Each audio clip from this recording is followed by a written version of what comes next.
Hey guys, how's it going? My name is Noble and welcome to the channel, and in today's video we are going to be discussing the benefits of the Elder Scrolls Online subscription model known as ESO Plus. We're going to be breaking down what you get with this membership, if it's pay to win, if it's worth it entirely, and when you should subscribe during your ESO journey if you do decide in fact that ESO Plus is the right fit for you. Quickly before we get started, I just want to let you guys know that I try to stream as much as possible over on Twitch when I'm not uploading videos, so if you want to see me outside of here, then I would head over there and go to twitch.tv/NoblePlays ESO. It's always a fun time there, and I'd love to hang out and catch up with all the people who watch my stuff here. But without further ado, let's go ahead and jump into the ESO Plus model.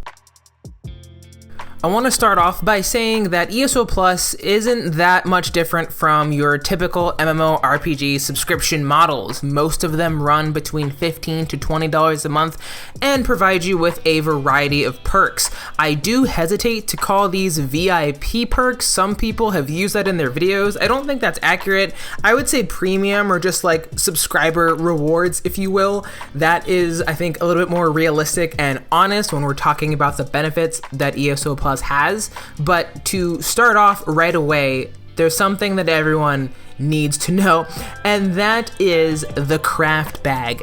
As you level your character through the world, whether it's your first character or not, you're going to be picking up a lot of stuff. Whether you sell it or it's some gear that you just want to hang on to, you're also going to be sharing that space with materials as well if you don't have ESO Plus. And there are hundreds of materials in this game for you to pick up. So having a separate bag just to craft from or just to place your crafting materials is huge and saves you a lot of inventory space. Some people think that this alone makes ESO Plus worth it. I would tend to agree, but there are still a lot more perks than just the craft bag.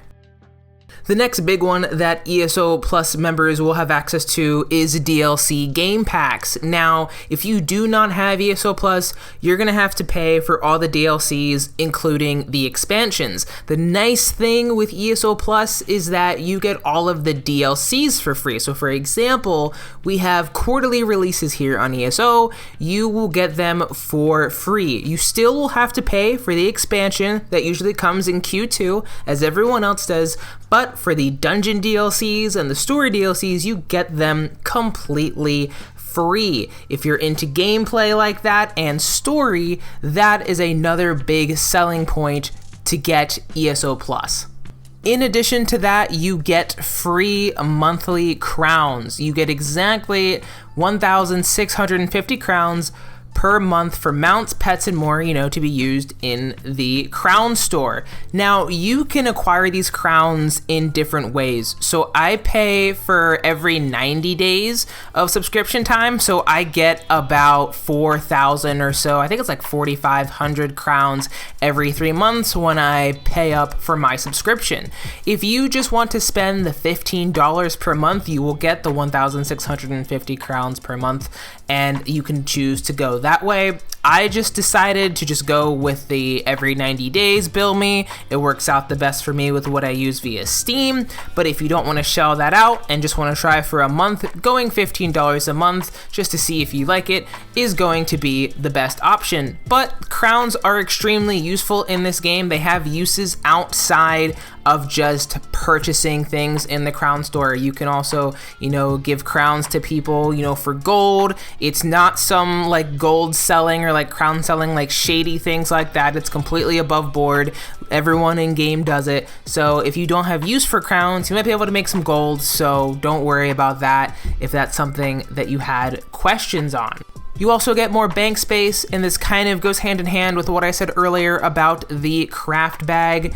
We love having more space, literally double bank space for your entire account, and you can visit the banks through all the major cities. They're not in all, well, they're in all major cities, but they're not in every single city that you pass, because there are some like smaller towns and stuff that will not have it.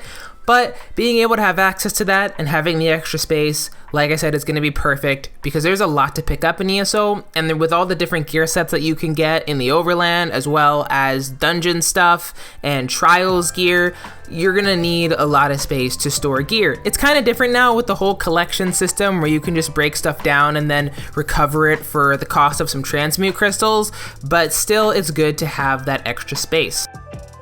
Now when it comes to everyday leveling, you will get a 10% increase to gold and experience acquisition and 10% increase to crafting inspiration and trait research rates.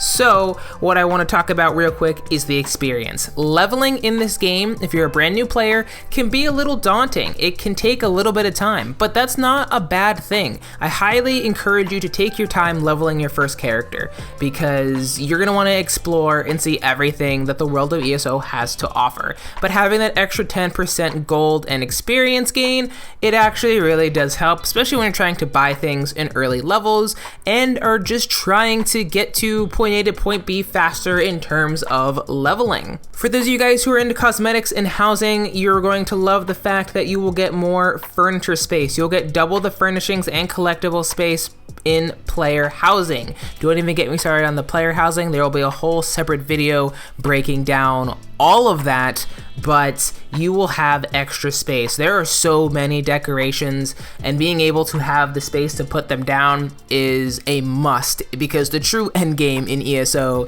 is housing. All the people who normally, watch my videos will get that joke, but it is really the true end game. You'll also have access to the ability to dye costumes. Throughout your travels, you will get costumes from certain NPCs throughout Tamriel, and you'll be able to wear them, but you won't be able to dye them if you don't have ESO Plus. So for example, if you see a costume that you think looks really cool that you acquire and it's just like a weird color and you want to change it, well, you would need ESO Plus to change it. And I don't usually dye costumes, I don't usually wear them, so this isn't as big of a selling point for me, but there are some really great costumes out there that would look even better when dyed. So that is another possibility for you if that interests you. And to quickly round out the last two things I want to talk about, it's the transmutation crystals. You'll get double currency cap for the transmutation crystals. Those things will help you when you're trying to change traits, and they used to have a really small cap.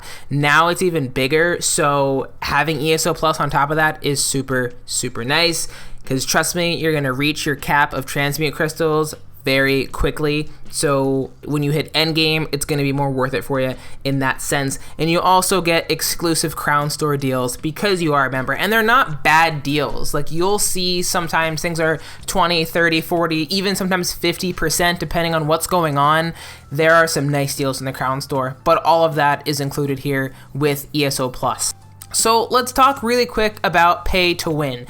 Is this system pay to win? Because you can purchase skill lines from the Crown Store, but it should be noted that you need to have that skill line already unlocked on another character by playing before paying with crowns to access it, simply because some of these skill lines take longer to level up, and sometimes people just don't want to take the time, so they'll just pay for the ease of convenience, right? It's not pay to win. I don't think any of these models are necessarily pay to win. You're paying to enjoy perks that make the game easier. It's not like you're paying to have better things than another player. That's not really what you're doing. You're not getting a change in your drop rates for loot. You're not getting a change in base stats. Like, that's not a thing. So it's not pay to win, it's pay of ease, if you will. That's how I like to, describe ESO Plus. So some people think it's pay to win.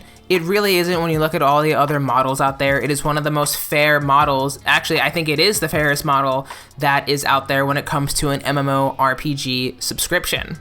Now, what does this mean though? How and when should you subscribe to ESO Plus? So I would tend to say, if you're level 25 and you know you're gonna play the game, that is when I would subscribe. By the time you're level 25, if we think about it, that's halfway to level 50. You will have experienced a decent amount of things in this game, unless you decided just to grind a certain area for the XP to get that high of a level.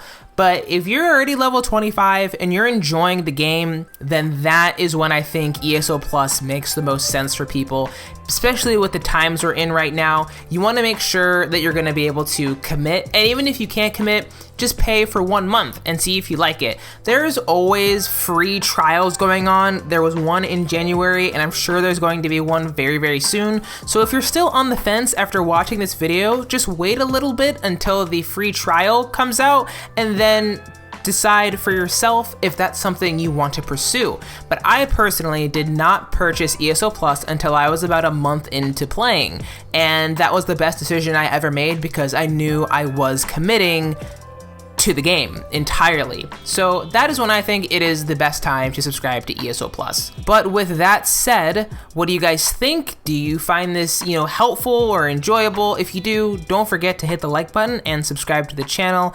If you are new, I post videos every single week covering news, tutorials, builds, all sorts of ESO discussion topics. I'm really here for the community and just to have fun. Going to be getting into a lot of cool housing stuff later on, but anyway, guys, that's gonna do it for me. I hope you found this helpful and enjoyable. Thank you so much for watching. My name is Noble, and I will see you guys in the next one. Peace. Should I